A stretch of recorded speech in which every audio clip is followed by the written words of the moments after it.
వాస్తవంగా స్వామి అంటుంటారు కదా, స్వర్గాలు నరకాలు అంటే ఈ స్వర్గాలు నరకాలకు వెళ్ళాలంటే ఈ పనులు చేయాలి, స్వర్గాన్ని చూడాలంటే కూడా దానికి ఒక మెట్టు ఉంటుంది, దాన్ని పూర్తి స్థాయిలో చేరుకోవాలంటే ఎన్నో రకాలైనటువంటి పరిస్థితులను, అంటే ఆత్మలకు కూడా స్వర్గానికి వెళ్ళాలంటే ఏం చేస్తే సాధ్యమవుతుందంటారు? ఆయన ఒకవేళ భార్య పిల్లలతో కూడి ఉన్నవాడై మరణిస్తే తన కొడుకులు ఆయనకు స్వర్గానికి పంపడానికి కొన్ని పుణ్యకర్మలు ఇక్కడ కనుక ఆచరిస్తే ఆయన ఆత్మ పోతుంది. లేదు మా అప్ప ఏమైనా తింటాడా, మా తాత ఏమైనా తింటాడా, పిండం పెడితే మా అవ్వ ఏమైనా తింటాడా అని వెరీ చేష్టలు చేస్తే ఆ ఆత్మ ఎన్ని యాతనలు పడుతుందో నువ్వు అంత నాశనం కాక తప్పదు. చనిపోయిన తర్వాత మనిషి అంటే మనం ఇప్పుడు చాలా చూస్తుంటాం, పితృదేవతలకు కానీ అన్నం పెడుతుంటారు, కాకులు వచ్చి తింటుంటాయి. అంటే వాస్తవంగా ఆ విషయాల్లో చాలా కాంప్లికేటెడ్ వ్యవహారంగా ఉంటుంది. అంటే కాకి ఆ అన్నాన్ని తీసుకోకపోతే వాళ్ళ ఆత్మకు శాంతి దొరకదని చెప్పి చాలా మంది అంటుంటారు. నిజంగా దీంట్లో వాస్తవికత ఎంత ఉంటుంది? కాకి అనే కాదండి, ఇంతకుముందు నేను చెప్పాను, భూత ప్రాయోపవేశం చేసి అక్కడ పాములు రాకుండా నేను ఆపినట్టునే మాటలు రాని ఏ జీవరాశి వచ్చి ముట్టినా ఆ జీవుడు ముట్టినట్టే లెక్క. మాటలు రాని ఏ జీవరాశి ముట్టినా. కాకినే ఎందుకు ప్రమాణంగా చెప్పారంటే కాకికి కొన్ని ధార్మికమైనటువంటి షరతులు ఉన్నాయి. మనకు ఉండేటటువంటి జీవధర్మ సిద్ధాంతం ప్రకారంగా కాకికి కొన్ని ప్రమాణాలు ఉన్నాయి. ఆ ప్రమాణాలను అనుసరించి కాకి ముట్టాలని ఒక ఏమంటారు దాన్ని, ఒక షరతు. ఉదాహరణకి గేదెకు ఆవుకు సేమ్ సిబ్లింగ్స్ ఉంటాయి, అవునా? కానీ ఆవును పూజించినంత గొప్పగా గేదెను పూజించము. కరెక్ట్ అండి. ఎందుకంటే ఆవుకుండే గొప్పతనాన్ని మన వాళ్ళు దర్శించారు కాబట్టి దానికి ఒక పెద్దపీట ఇచ్చారు. అదేవిధంగా అన్ని జీవరాశుల్లో కాకి ఉండేటటువంటి ప్రామాణికతలను అనుసరించి కాకి ముడితే మంచిది. కానీ ఏ జీవరాశి ముట్టినా ముట్టినట్లే లెక్క. కొంత మంచిది ఏంటంటే కాకి ముడితే మంచిది అంతే, కొంత మంచిది అంతే, స్పెషాలిటీ. ఇప్పుడు గురుగారు మన కుటుంబంలోనే అంటే ఏదో ఒక మనకు సంబంధించిన వ్యక్తులే చనిపోతారు, వాళ్ళ ఆత్మలు శాంతించాయా లేదా అని తెలుసుకోవడంలో కుటుంబ సభ్యులు పడే నరకయాతన చాలా ఉంటుంది వాస్తవంగా. ఎందుకంటే ఆయన కుటుంబం కోసం పడ్డటువంటి ఎంతో శ్రమ కావచ్చు, ఏదో కావచ్చు, అట్లా ఆత్మలు శాంతిస్తాయా నిజంగా? అట్లా ఆత్మకు శాంతి చేకూరాలంటే మనం ఏం చేయాలి? ఏ పితాపితరులు కూడా నా మన్మంగులు కష్టపడాలి, నా కొడుకులు ఏగాలే, రోగాల పాలు కావాలని కోరుకోరు. ఇది కరెక్ట్ అండి. కాకపోతే ఏంటంటే మన జన్మకు మూలమూలు కాబట్టి వాళ్ళు కొన్ని ఆస్తులు సంపాదించి మనకు అనుభవించమని ఇచ్చింటారు కాబట్టి గురుగారు ఆస్తులు సమకూర్చే కోణంలో వాళ్ళు చాలా కష్టపడి ఉంటారు. పాపం గురుగారు సమాజంలో ఎన్ని ఒడిదుడుగులు ఎదుర్కొనింటారో, ఎంత కష్టపడింటారో, ఆ కష్టం యొక్క శేషము దీని మీద ఉంటుంది. ఈ శేషానికి ప్రతికూలమైన సానుకూలమైనటువంటి ధర్మాన్ని ఇవ్వగలిగితే మనకేం జరగదు. ఇవ్వలేకపోతాం కాబట్టి ఆ శేషఫలం మనల్ని బాధిస్తుంది కానీ, ఆ ఉసురు మనల్ని బాధిస్తుంది కానీ వాళ్ళు ఏం మనల్ని చెడు కోరరు. ఏడ ఉన్నా నా వారసత్వం బాగుండాలనే వాళ్ళు కోరుతారు. వాళ్ళు కాదు మనల్ని యాతన చేసేది, వాళ్ళు చేసేటటువంటి ధర్మానికి ప్రతిధర్మం మనం ఇవ్వలేదు కాబట్టి ఆ ధర్మదేవత మనల్ని కష్టాలు పెడుతుంది. అంటే మీరు అన్నట్లుగానే మీరు చాలా ఇంటర్వ్యూలో కూడా చూశాను, పితృదోష నివారణకు సంబంధించి అంటే పితృదోషం తరతరాలుగా వాళ్ళ వారసులను వెంబడిస్తుంది, అది నిజంగా వాళ్ళని పట్టి పీడిస్తుంది, వాళ్ళకి ఇబ్బందులు పెడుతుంది అంటూ చాలా రకాలైనటువంటి అపోహలు ఉన్నాయి. నిజంగా పితృదోష నివారణకు ఒకవేళ ఉంటే వాటి నివారణకు ఎట్లా ముందుకు వెళ్ళాలి? సనాతన ధర్మంలో ప్రతిదానికి ఒక వ్యవహారమైనటువంటి ధర్మాన్ని పెట్టారు. మనకు పితృదేవతల కొరకు సపరేటు పితృపక్షం అని ఒక పక్షం ఉన్నది. పితృపక్షం అని ఒక పక్షం ఉంది.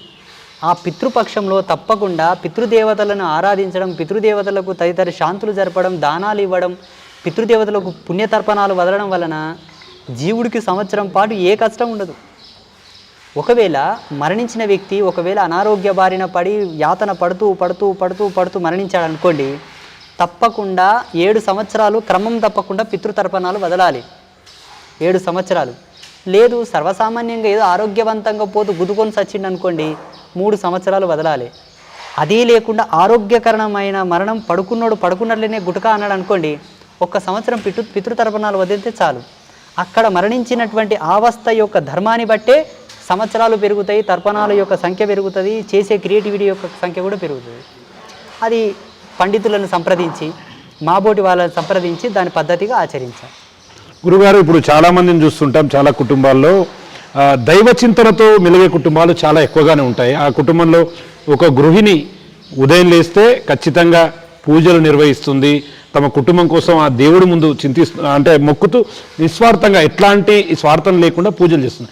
అయినప్పటికీ ఆ కుటుంబంలో శాంతి ఉండదు, ఆ కుటుంబానికి కష్టాలు తప్పవు, ఆ కుటుంబంలో లక్ష్మీదేవత నిలవదు అంటూ చాలామంది గృహిణులు ఇబ్బంది పడతారు.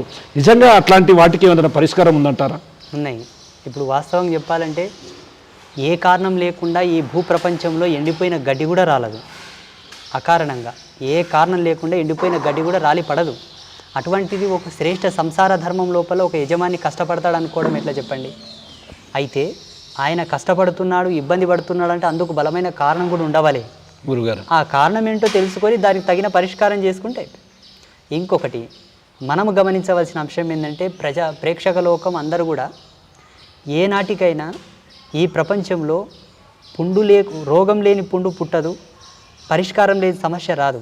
కానీ పుణ్యాత్ములకే ఆ రోగానికి మందు దొరుకుతుంది, పాపాత్ములకు దొరకదు. పుణ్యాత్ములకే ఆ సమస్యకు ఉండే పరిష్కారం దొరుకుతుంది, పాపాత్ములకు దొరకదు. నీ ఊళ్ళో నీ ఇంటి పక్కలనే ఆ సమస్యకు పరిష్కారం చూసేవాడు ఉన్నా ఆడితోనికి పోవాలని కూడా నీకు అనిపించదు, కూసోవాలని కూడా అనిపించదు. నీకు దగ్గరే ఔషధం ఉన్నా కాలం ఎక్కడనో తిప్పుకొస్తుంది, కానీ మళ్ళీ నీకు ఆ ఔషధం కంట కూడా కనబడకుండా మాయ చేస్తుంది. కారణం నీవు చేసినటువంటి తప్పే. మనకు రెండే కళ్ళు అండి, మనకు 2 కళ్ళు, పని పడితే 100 సీసీ కెమెరాలు పెడతాం. కాలానికి ఎన్ని కళ్ళు తెలుసా? అనంత కోటి చక్షువులు. అవును. నీవు సెకండ్ కాదు కదా, సెకండ్ కన్నా సెకండ్ కూడా దాన్ని కనుగప్పి నువ్వు పోలేవు. అటువంటిది ఇంతటి అజ్ఞానంలో మనుషులు తప్పులు ఎందుకు చేస్తున్నారా నాయన అని నేను ఆలోచన చేస్తే నాకు ఒకటి ఏమర్థమైందంటే, నన్ను ఎవరు చూడట్లేదు అని ఎవరైతే అనుకుంటారో వాళ్ళు తప్పకుండా శిక్షల పాలవుతారు. సదా నన్ను 24 గంటలు జీవించిన నాళ్ళు నన్ను పర్యవేక్షణలో తీసుకునే వాళ్ళు, నన్ను వీక్షిస్తున్న వాళ్ళు ఒకరు ఉన్నారు అని నమ్మినవాడు ఎన్నటికీ తప్పులు చేయడు, ఎన్నటికీ మోసపోడు. గురుగారు, మీరు అమ్మవారి అనుగ్రహం పొందారు. మీరు అమ్మవారు అనుగ్రహం పొందాలంటే అంత ఆశామాషి వ్యవహారం కాదు. అమ్మవారి అంటే ఆ అమ్మవారిని చూడాలన్నా కూడా అదొక అదృష్టంగా భావిస్తారు. అంటే ఆ అనుగ్రహం పొందినప్పుడు మీరు ఎట్లా ఫీల్ అయ్యారు?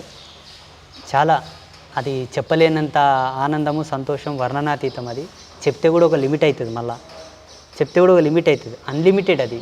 దాన్ని ఎలా చెప్పడం చెప్పండి? మొత్తం పైన ఒక సంతోషం, ఒక ఆనందం. ఈ జన్మ నా తల్లిదండ్రులు ఇచ్చినందుకు, ఇక్కడ నేను పుట్టినందుకు చాలా సుకృతంగా భావిస్తాను. అమ్మ కఠినంగా మనకు వశం అవ్వదు. సర్వదేవతల కన్నా తొందరగా వశం అయ్యేది అమ్మనే. అమ్మవారు చాలా తొందరగా ప్రసన్నమవుతుంది. కాకపోతే అమ్మ ఒక చిక్కు మీద పెడుతుంది. ఏంది ఆ చిక్కు? అమ్మతనముతో ఆడని వాడికే తొందరగా అనుగ్రహం ఇస్తుంది, అమ్మతనంతో ఆడుకున్న వాళ్లకు రాదు. హరిహర బ్రహ్మలనైనా పోరనైనా అని చెప్తుంది, కానీ దగ్గరికి రాని. ఇది ఒక్కటే అమ్మ వశం కావాలంటే కారణం. అమ్మతనాన్ని అర్థం చేసుకొని అమ్మతనానికి దగ్గరగుండి అమ్మతనాన్ని గౌరవించినందుకేమో తొందరగా నాకు వశమైంది. For more videos like this, subscribe Big TV channel.